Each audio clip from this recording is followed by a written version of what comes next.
Hola gente linda del mundo, soy Alex Pechanker, aquí estamos con Octavio en esta nueva edición, Conociendo a Charles, episodio 2, donde nos va a hablar de la descentralización exponencial. Esperemos que les guste.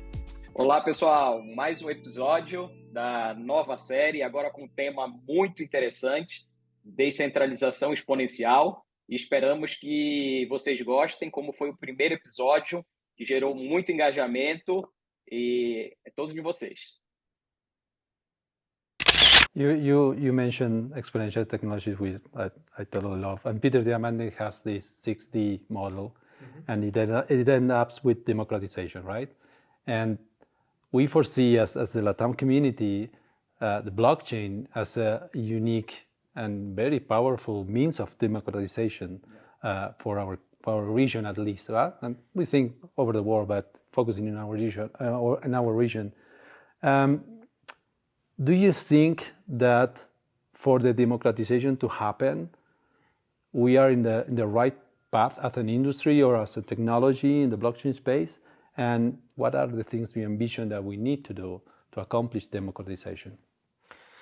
So the reality is that with any system, the vast majority of people do not have the passion, expertise, or knowledge requisite to effectively use that system. They can be consumers of it, but to be architects and changers of it is still a small numbers game. So there's really a balance of having the right set of principles and the right set of change management, where you can invite a tireless, passionate minority to come in and basically make it their life's work to make these tools better. But then you have to have the intellectual honesty to ask, are these things that we're doing, are they effective? Are they changing things? Most people tend not to have a problem with governments just because of the sake of the government. They don't just say, oh, the government's bad. Some people do. That's actually become a little common in American politics. But usually they have an issue with efficacy. The government says it's going to do it, then it fails horrifically. For example, I grew up in Hawaii, and I was born on the island of Maui. And actually, the area of Maui that burnt down, I lived on the east side that was more westward. So there was Lahaina, and I lived in Makua. But in Maui, the reason why it was such a catastrophe wasn't just because a bunch of buildings burnt down. It was a bunch of buildings burnt down, and the people that we relied upon in Hawaii to do their job were either unwilling or incapable for a variety of bureaucratic reasons. So it's an utterly ineffective government. But that was the standard there. It's why a lot of people leave Hawaii. It's a beautiful place. It's nice, but it takes 10 years to get a building permit, and everybody's corrupt, and there's not a lot of competency there. And so it just eats away at you a little bit. And eventually you either just stop caring or you go nuts and then you have to leave. So governing systems, you really need to not only have a tireless minority that are committed to running them and maintaining them, but also have the honesty to basically say we need to change them regularly to make sure that they're effective for people. Because technology changes, generations change, values change, languages change, cultures change over time because of immigration and other things. So the superpower that we have with the cryptocurrency industry is what we do is we democratize that process and we force transparency on that process. And that's very new. Generally when you talk about transparency, you think to yourself, you say, oh, well, only the elite people really get to know what's going on. Well, now you have a situation where if you apply these systems, everybody in the world at the same time not only knows what's going on, the elite people can't change history when it's inconvenient to them. And that's new. We've never had that happen in human history. Mm-hmm. And the other side about incentives for changing things, if people honestly believe that they can use these tools to not only change their own lives, but the lives of people around them, it creates a much stronger social incentive for them to get educated and political and get involved in the process. The vast majority of people aren't involved because of learned hopelessness and rational ignorance. The value of attempting to get involved is less than the gain that they have. So imagine like the American voting experience we currently have. We have two political parties, the Republicans and the Democrats. For half of America, the Democrats, they're basically told, we're not even going to have a primary. We've pre-selected your leader. You have no voice, no democracy. There's going to be no competition. The party has selected Joe Biden, an 80-plus-year-old man who's failing. and he's going to be your guy. There's apparently no other Democrat that's qualified for this particular role, and you don't even get to have an opinion on it. So no matter how well informed you are as a Democrat about Democrat policies or these things, you could listen to Bernie Sanders or you could listen to Gavin Newsom. No matter how much you know, how loud your voice is, you have no voice. So why stay informed? Why even care about the policies and politics or these things? Because it's no value. Your value of that knowledge is less than your use of it. On the Republican side, they have a core, and there is a nominee process, but it looks very likely that Trump is probably going to win that process. So he's actually just not even participating in the process because he thinks he's probably going to win. So they had a Republican debate, and all the Republicans showed up. Trump didn't come because he thinks he's probably going to win the nomination, and he doesn't even need to participate. So no matter how passionate you get about the policies of DeSantis and Chris Christie or Vivek or these others, at the end of the day, it doesn't matter because the top of the ticket is going to be a person who's not even inside the room. So what the consequence of these types of systems, the social consequence is apathy, cynicism, ignorance, and ultimately a lack of participation.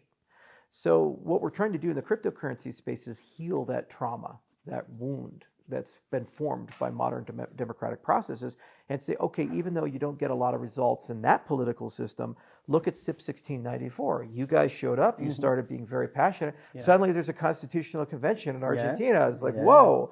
It's a small, tireless group of people that are really pushing hard and doing a great job in the process. They're able to affect change on a scale of 100 plus nations. That's a very different thing. And when people realize they have that kind of power to lift the world, it inspires them to learn. And it creates the incentives necessary for them to want to take the time. And then everybody kind of finds their roles. Some people are good communicators and some people are good educators. Some people have the financial means to get people where they need to go. You know, other people are great builders and they can write software and platforms and these things. And some people are great business people and they can find economic models that create sustainability. But no matter where your lot in life comes from, all of those things only work if the core is pure, which is the incentive side of it. It's like you care, you want to be part of the process. Qué interesante, Octavio, lo que nos cuenta Charles, ¿no? Ante esta pregunta de cómo se logra la descentralización y la tecnología blockchain, lo que estamos haciendo como comunidad, cómo se logra mayor descentralización de todo esto y democratización de todo esto. Y nos cuenta un concepto muy, muy interesante, que es este concepto de la tireless minority, ¿no? Él habla de que en cualquier sistema es muy difícil lograr que la mayoría de la gente tenga las capacidades inmediatas para poder hacer que ese sistema funcione en forma más eficiente o buena para todos.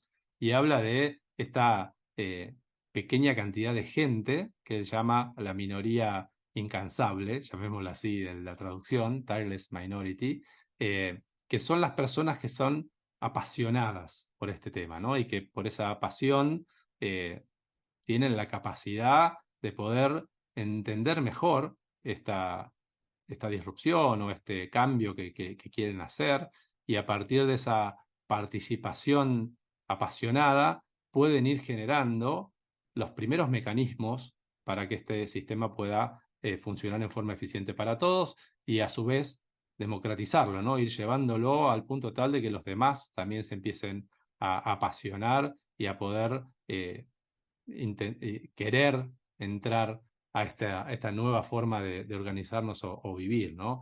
Da incluso ejemplos, menciona, por ejemplo, el caso de Hawái y su burocracia, lo cual genera apatía, cinismo, ignorancia y obviamente eso, poca participación, al punto tal de que te cansás y te vas, ¿no? Y menciona también el caso de Estados Unidos, cómo funciona hoy el caso de este sistema bipartidario, ¿no? De demócratas y republicanos, a donde la gente prácticamente no tiene capacidad de tener voz y voto en lo que está pasando, menciona las primarias, y que obviamente eso genera desincentivos, ¿no? Y habla de que la blockchain, nuestra tecnología, tiene esa capacidad de traer transparencia al sistema, además de eficiencia, transparencia, y lograr que mucha gente al mismo tiempo pueda contar con esa información sin que la misma pueda ser manipulada por las élites. Y que eso genera los incentivos adecuados para que la gente genere, la gran mayoría de la gente, genere esa pasión, ese interés por participar y es un poco lo que él muestra como objetivo, ¿no? Como propósito de lo que estamos haciendo. Alex, muito interessante essa pergunta e algo que me chamou a atenção foi ele falar das pessoas apaixonadas. Acho que foi tudo relacionado com a nossa comunidade latina, né? Nós somos pessoas apaixonadas, né? E ao mesmo tempo também somos pessoas incansáveis, até mesmo pela conjuntura dos países que nós vivemos, nós temos que ser incansáveis. E achei interessante também ele reforçar realmente o trilema blockchain, né, que é a descentralização, a segurança e a escalabilidade. Né? Sem isso, a gente realmente não consegue fazer movimentos grandes de governança. Então, assim, achei muito legal e vem mais por aí. Sí, sí, como decís vos, tiene mucho que ver con la pasión y la resiliencia y la incansabilidad, ¿no? Y creo que en Latinoamérica justamente lo representamos, ¿no? Y habló un poquito de lo que pudimos hacer como latinos, ¿no? Apasionándonos por este tema y generando tal interés de que, bueno, terminamos logrando de que se haga la convención constituyente de Cardano en Buenos Aires, ¿no? Que esté por lo menos programada para hacerse acá en Buenos Aires en el 2024. Y nombra también una cuestión que a mí me parece sumamente importante, ¿no? Que detrás de este propósito tiene que ver con valores y principios, ¿no? Y que me parece que eso es algo que esa minoría, ese core que él menciona, tiene que ser un core con mucho sentido de propósito, con valores muy, muy claros, muy firmes y con principios que todo el mundo pueda entender a través de esa transparencia y esa comunicación a través del hacer, que después haga que los demás tengan el interés de participar, ¿no? Seguimos escuchando, Charles. And on that, you were talking before as this thing about humanity as a center on the AI revolution, right? And I totally agree that technology is a tool, but it will depend on who's handling it, right? So we care a lot in Latam about educating people, but I think education is being changed. The concept of education is being changed because the usual system is about getting people to be informed, because it was a very lack of information in the world. But now we have abundant information in the world. So education is not just about information, but rather making people think, right? Or at least become someone that cares about what he or she cares, and do something with that. But the technology itself is not providing that. So in terms of governance, right, we can educate or inform people, but that will not allow, but that not will guarantee participation or good participation. Right. How you envision that? How actors, as these small people that architect things, can do about that, and what type of education you think this whole ecosystem will care about or has to care about? Yeah, one of the hidden superpowers of the cryptocurrency space is it's best at incentives. It wouldn't have grown so quickly and been so pervasive if it didn't master the incentives game. It went from a single computer mining Bitcoin to giant Bitcoin mines all around the world. In fact, actually, I mentioned I'm in healthcare now, and I have a clinic out in Gillette, Wyoming. Literally across the street from our construction warehouse is a Bitcoin mining pool. Now, here's the craziest thing. It's like I'm Mr. Crypto in Wyoming. I have a lot of relationships. I didn't know that anybody was building a Bitcoin mining pool. They didn't even know we were there or come and talk to us. That's how big this industry has come, where a small town of 35,000 people in the middle of nowhere in Gillette, Wyoming, gets a Bitcoin mining pool. And not only they put one in, the people putting it in are apparently in Dubai, and they just found low-cost energy in that area. So that is what we do, is we create incentives, and those incentives then lift the world because they inspire people, either because it's money or ideology or ego, whatever it is, the inspiration, they carry that person to a point where they feel compelled to invest the time necessary to get educated. Then the next step is the educational material really well accessible. This is a big problem because we live in an age of information overload. There's too much information. If you look at my Kindle, I have over 100 books on it that I have yet to read, that I want to read. I just haven't had the time. And I just have this enormous appetite to absorb enormous amounts of information. I just don't have the time, because to really read a book properly is actually a lot of work. You know, if you read Mortimer Adler's How to Read a Book, it's like there's 4 levels of understanding, and to get to syntopical at the end of the rainbow, it's not a small thing. So how do I learn faster, and how do I learn in a way where I retain more and I actually understand not just what's being said, but the wisdom behind what's being said and the connection points? Because when you talk about blockchain, you're literally talking about the freedom of expression, self-sovereign identity. You're talking about being your own bank. What the hell does that mean? All of the decisions about the world financial system, the governance systems, they were made by people we never met who died before we were born. And they weren't made in a vacuum. They were made because of the way the world worked at a particular point in history. So if you're going to go and rewire that, you need to put some effort into rediscovering the things that they knew and asking, are those still relevant? Or because technologies change, have those changed? Or is human nature still the same? Okay, like Yuval Harari does this with Sapiens and Homo Deus, and talks about how the world runs on narratives like war, famine, and disease, and those narratives are shifting because of globalization. Okay, well, if you don't have 2 hours of meditation a day and making your day job just thinking about this like Yuval does, how do we get to a point where we have something that can help us learn quickly for the things we need to know to be able to make these decisions and participate? Well, I was at an AI conference recently in Las Vegas, AI4, and it was kind of a useless endeavor and an amazing endeavor at the same time, U-shaped distribution. So most of the presentations were vendor presentations. They're like, you can make so much money with AI, and 5 minutes you can do this, you can do this, and it was just white noise. It was very low value. You know, it's just people advertising. But then Sal Khan was there, and he's one of my personal heroes, Sal Khan. Sal created Khan Academy. And much like me, you know, he was just looking for something to do, so he put YouTube videos up, and he kept with it. I did crypto afterwards, and he kept doing it. So he ended up getting 150 million students.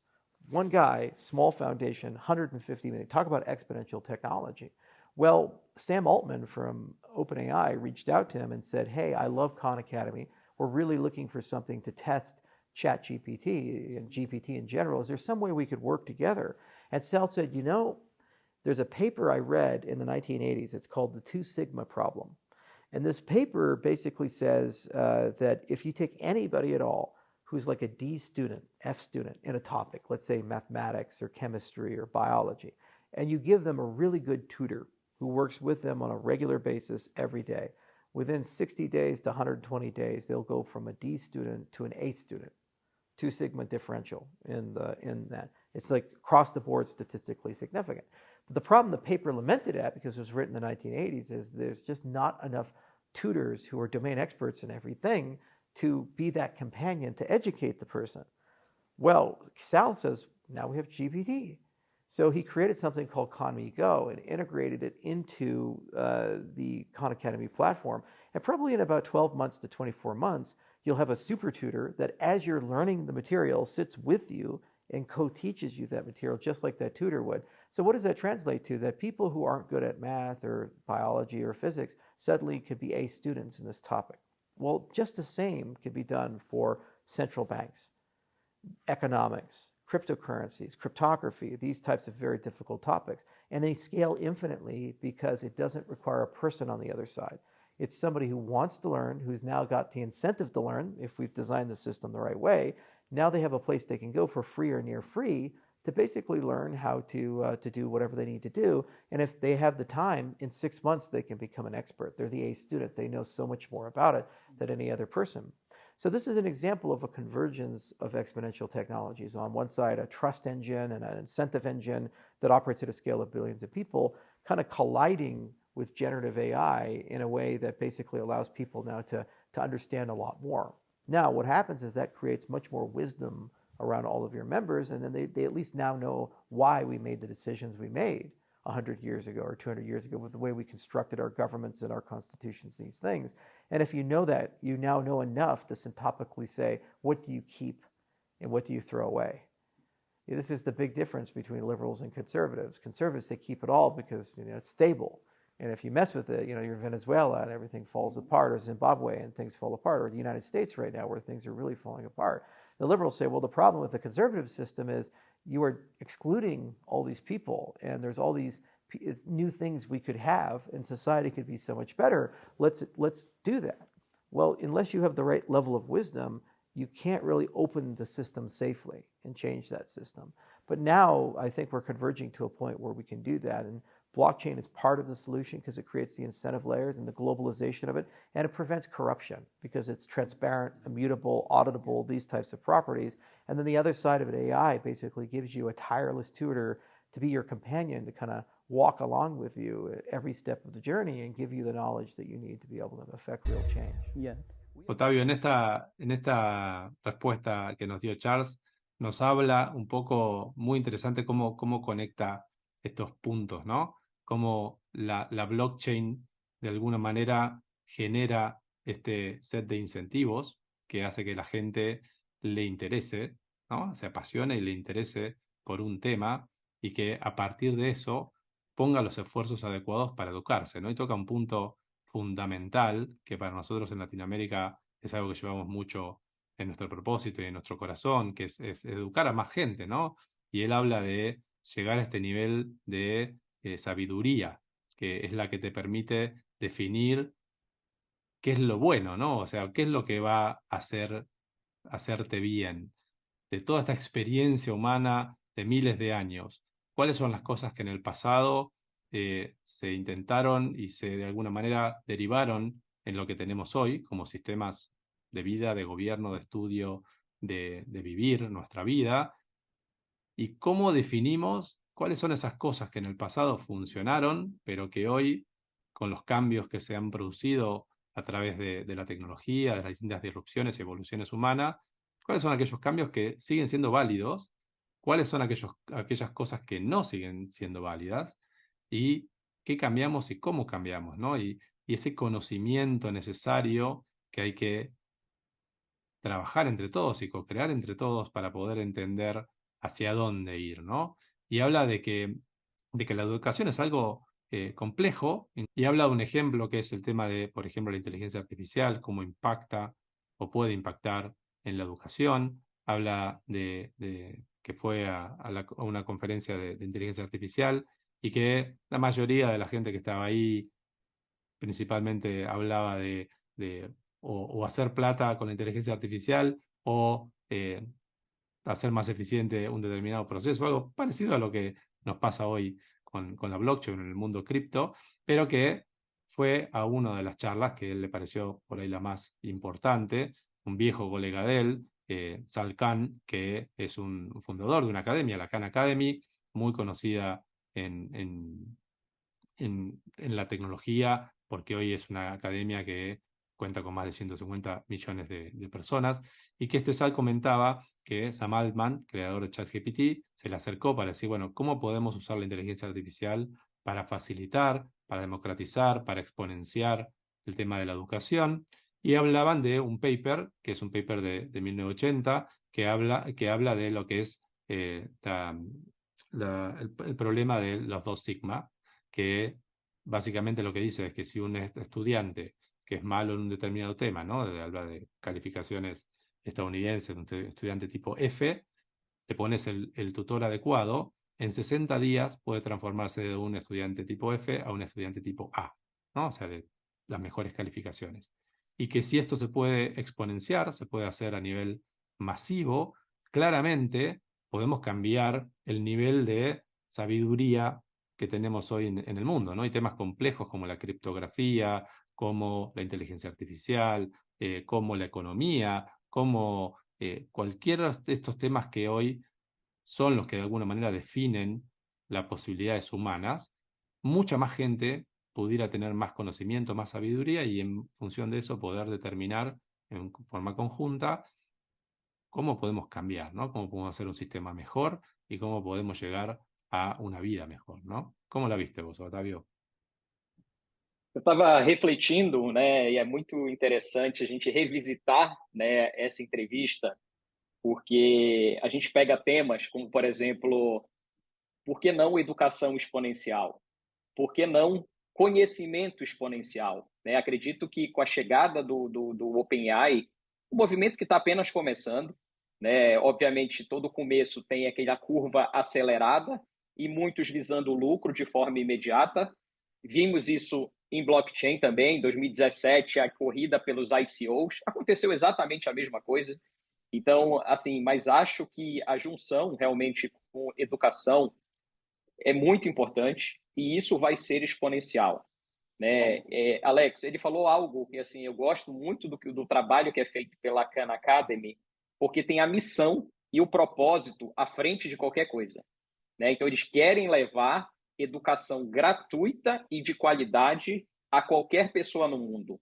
Isso é muito forte, né? Então assim, realmente tem um propósito por trás, né? Eu ficaria muito feliz realmente se houvesse uma junção entre a educação do Khan Academy com o poder da inteligência artificial. Acho que, de fato, aí nós conseguiríamos ver realmente um salto, de fato, exponencial, né, do conhecimento geral da humanidade. Então, muito interessante isso que o Charles falou.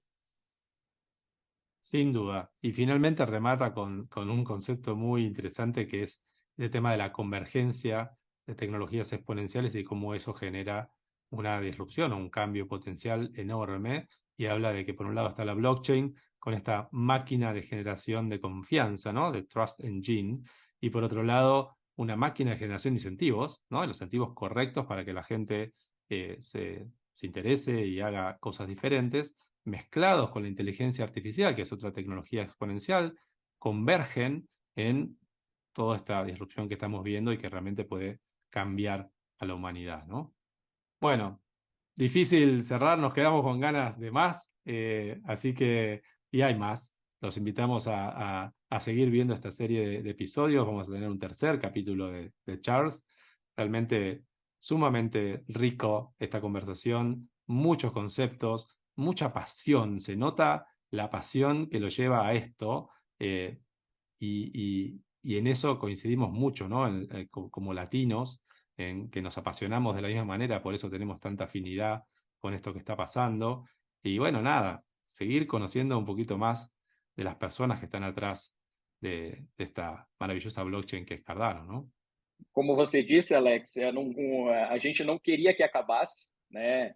São pouco tempo, mas com muito conhecimento, né? Conhecimento profundo. Nesses poucos minutos, nós passamos por temas como governança, descentralização, governança, inteligência artificial, educação, e tudo isso com paixão, como você falou, né? E no fim de tudo, né, a junção disso deixará realmente um legado e será exponencial, né? Vamos ver o próximo capítulo aí, que muitas coisas ainda vem novidade aí. Gracias por escuchar, los esperamos en el próximo capítulo y gracias a toda la gente que hizo posible este video que estamos hoy viendo acá. Nos vemos.